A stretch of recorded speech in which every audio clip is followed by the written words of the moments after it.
what does the MSP sales process actually look like? And I'm going to give you that in today's video, but not only am I going to give you that, I'm going to show you why it's really important, how to implement it for your business, and ultimately help you make some additional revenue. Because the amount of MSPs that I talk to on a regular basis are letting deals slip through the cracks and they don't even realize.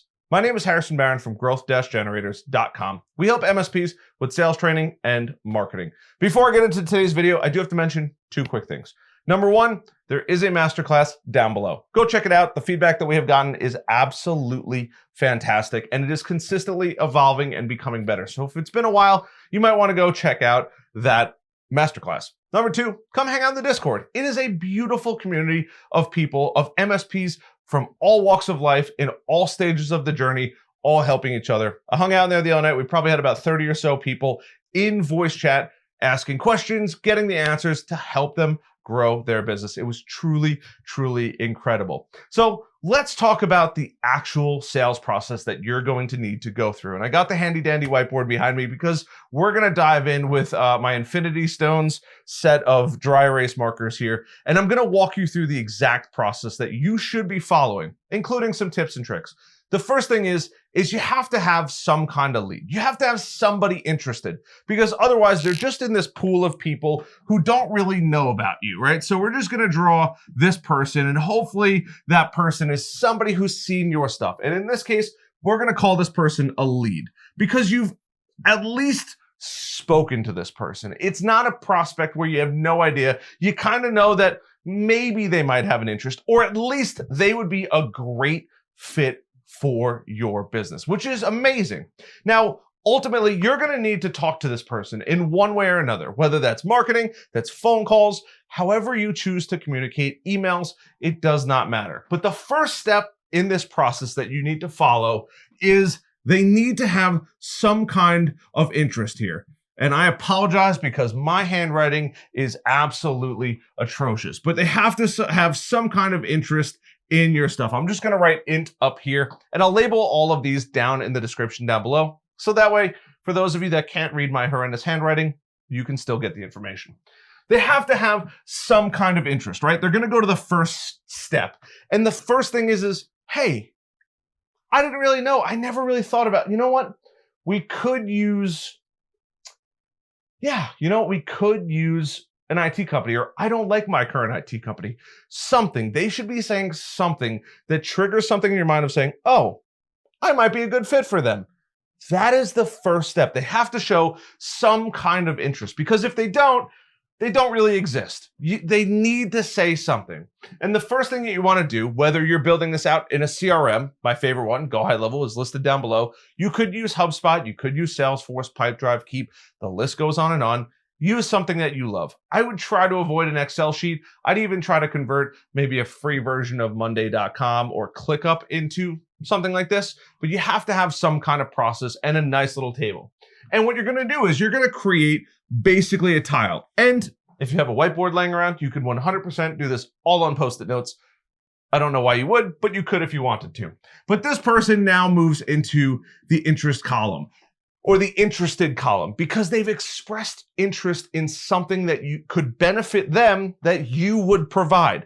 That results in a potential for financial exchange. Hopefully, more money in your pocket. But that is the absolute first step. Now, after they're interested, you got to get to the next step. So what is that next step?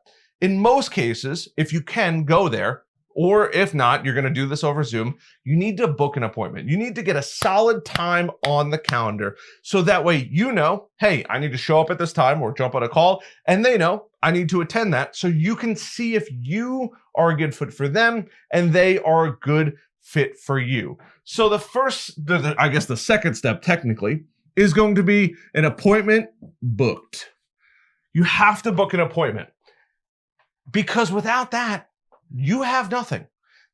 So they have to be interested. After they're interested, you're going to reach out in one way or another. You can use an automated system to book an appointment. It is vitally important that you do that, because if you don't do this, and you can't skip through this entire process, you can't just go A all the way to Z over here, because it just wouldn't fit. It would be super weird. The client would get kind of creeped out. You have to go through this process, just like we have processes for cleaning computers, configuring networks, setting up new workstations. It literally does not matter, but there is no skipping across any of this. People might maybe get expedited through, but ultimately you can't skip this process. But you have to book an appointment, or appointment booked. It is the most important and first real step, other than them saying, hey, you know what? I'm actually interested. And this person then begins to move all the way across.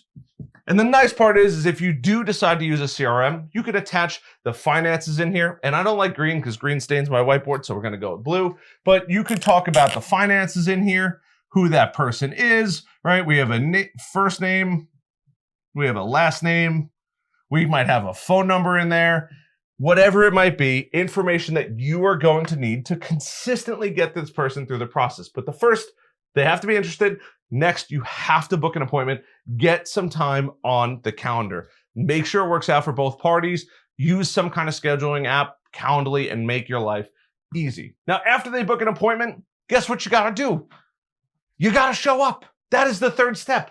I know that sounds crazy, but I'm gonna lower this just so you can see it in the camera here, but you gotta show up, right? I'm gonna do SU. Show up to that meeting, because in that meeting, you're going to learn if you're a good fit for them. They're going to learn if you're a good, if they're going to learn if they are a good fit for you. But ultimately, you want to be able to see, you want to be able to touch, you want to be able to understand, smell what is really going on in their business. Is it old, super old hardware that you don't want to get involved in? Or is it your dream client where you're like, everyone has i7s and 64 gigs of RAM, and these computers are dreams, and everyone's got a SSD and the network is perfectly configured? You might want to see that whole environment. Some of you might not want to, but at least show up to that appointment. I know that's super silly, but once again, you can't skip all the way across the sales process if you don't show up. And I'm going to be using the second part of this whiteboard because I only have so much space. But after you show up, and we move our little guy over here, and they're going to start going through this entire process, and all of this data is going to come over, you then start getting rid of all of these previous tiles because they're moving through your new sales process. So after you show up, you're going to start to realize, oh, there's either a lot of opportunity here or not a lot of opportunity here. But you have to be there in order to figure that one out. Now, after you show up, you are going to go through and create a proposal. So I'm going to do CP here to make life easy. And you're going to go back and you're going to create a proposal, something that you could actually present to the client. I'm going to use the money in this case because it's the closest prop I have. They got to show, you got to be able to put what you've learned, what you've seen down on paper and hand it to that person to ultimately say, hey, this is how much it would cost for you to go through or work with us. But you have to go back and start working on that proposal, because if you don't, nothing actually happens. Go build that proposal. You can build it in Zomentum. You can build that in Go High Level. You can build that in almost every CRM out there, especially, or if you decide to use even some of the RMM and PSA tools out there, allow you to go out and build proposals. Go build that proposal. After you build this proposal, this is where it gets a little debatable. You can choose to make a little extra area called Deliver Proposal. Now, I like delivering the proposal in person almost exclusively. If I can't do that, it goes out 15 minutes before the Zoom call that you're going to be having, because you want to be able to sit there, stand there, go through the objections, answer any questions that they're going to have. They're probably going to have questions. You're going to give them a bunch of gibberish on a piece of paper. You need to be able to answer that for them, because I'm sure you probably didn't take the time to dumb it down that a kindergartner can understand. And if you didn't, make sure you're delivering it in person. So you're going to have to schedule that additional meeting. That could be over Zoom, that could be in person, but you got to figure out a way to deliver that proposal. So I'm going to put DP up here. And once again, this person gets to move across this process. I'm going to draw him over here, and I'm just going to do a nice little head, legs, the whole nine. You know, I'm not an artist here, right? I'm a marketing and sales guy. They're going to keep moving through this entire process. And when you deliver that proposal, believe it or not, there's not too many things that are going to come out of it. There's really only kind of 3, but only 2 outcomes that are going to happen. Those are, yes, I want to do business with you. No, I don't want to do business with you. Or I still need to think about it, which is the worst thing in the world. We'll call it a maybe, because maybes don't really mean anything. You're just like, well, do you want lunch? Maybe. Is it good enough for them to say yes? Is it good enough? Is it bad enough that they're going to say no? That is the worst thing in the world. But you ultimately, when you deliver that proposal, you want a yes or you want a no. Now, I'm going to just continue down here because I don't have any more room in this space, but we're going to start to go through, and you're going to have 3 more boxes. The first one is going to be, I like to call it waiting, because you're waiting for some kind of answer. Now, in the waiting process, you can then choose to follow up. You can choose to just let it sit there. It ultimately is totally up to you throughout the process. Some people like to be hounds and follow up with the person and make sure that they don't have any more questions. You can choose to be as aggressive or non-aggressive as you actually want. Next is going to be my absolute favorite, 2 letters combined, close one. And that is the worst W I've ever written in my entire life. I apologize. Once again, I do everything on a computer, and I thought this would be cool to do on the whiteboard. Closed one. This, and I'm going to stain my whiteboard for it because I love you guys, is where the money comes in. And yes, if you're wondering, this is an absolutely brand new, never used Expo marker. That tip is flawless on there. And I don't know, stains and it sucks, but that's okay. You want to have closed one. The worst outcome, believe it or not, and you could probably guess the next one, is going to be closed lost. And this means the deal is not going to happen. Ultimately, and it kind of sucks, but hey, you know what? You're going to win some and you're going to lose some. And this person gets to go through and end up in one of these 3 boxes, with the final destination being one of either closed won or closed lost. And that's the best part about it. You want them to land either here or here. And this is obviously better than this one, but hey, you're not going to win them all. You should be winning about 50% of them. And it's okay. You might realize after going through this and building this out in your CRM, you lost a lot of money or you lost a lot of opportunities. That's okay. You can start to add in that information so you can make a business level decision of, are my prices too high? Are my prices too low? Did I not provide enough value through that entire thing? And in here, you can actually add those notes. And at the end of the year, you can go through and diagnose them. But the worst thing on this entire board, believe it or not, is, and I saved red for last here, is this one right here. Because the waiting or I don't know doesn't move the needle in either direction. It sucks because you're just sitting there. You can follow up a million times. You're probably going to feel like I'm harassing the customer or I'm harassing the client. The easiest way to get around this is send a friendly email. You're going to send 2 or 3 or 4 of those sometimes. Hey, this is Harrison. Just wanted to check in. I know I sent over the proposal, or we delivered the proposal on this date. It seemed like a great meeting. Do you guys have any additional questions that I might be able to answer to either move the process forward or know that, hey, this is not going to be an opportunity that we're going to close? Let them know that.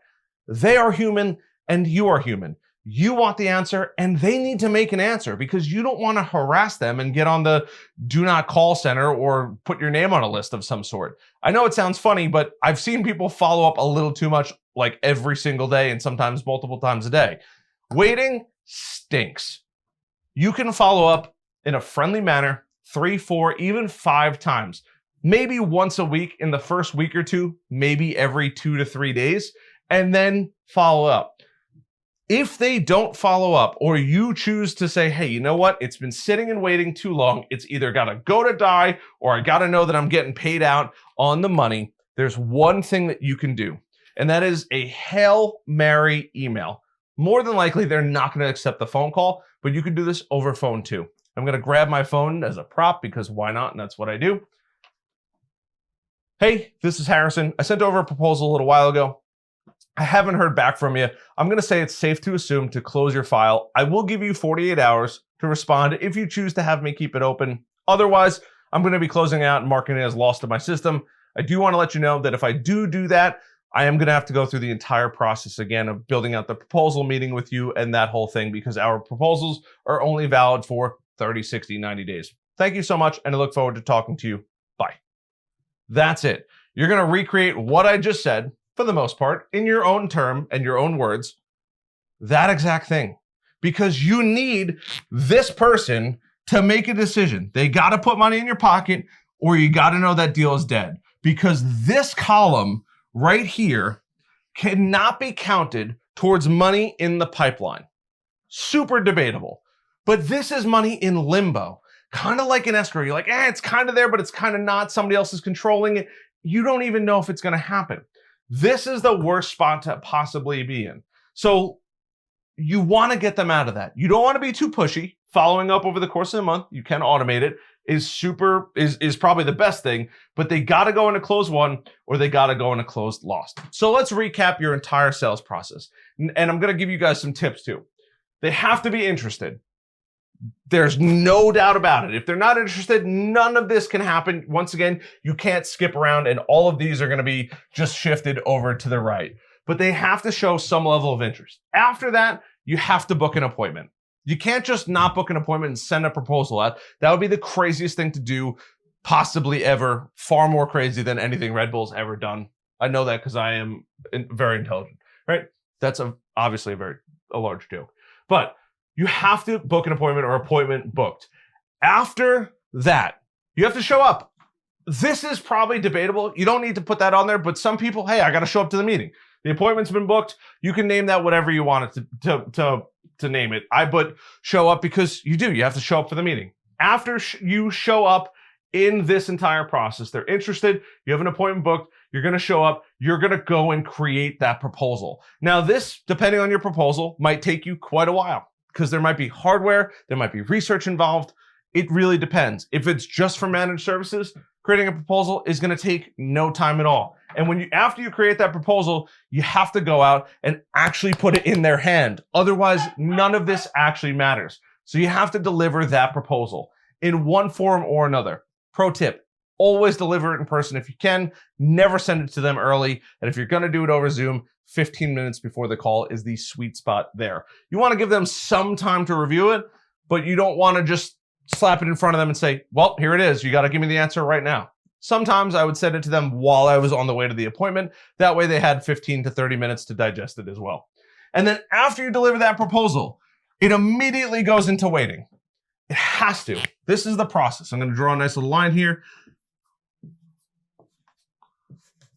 And then once they do that, it's going to end up in waiting because you're waiting for an answer. Now, if you have a system that can do this, as soon as they sign, it's going to go into closed won, and they'll end up in closed won, which means we get to put more of the green stuff in our pocket. And if it doesn't end up in closed won, it sits in waiting for a while, and you followed up several times.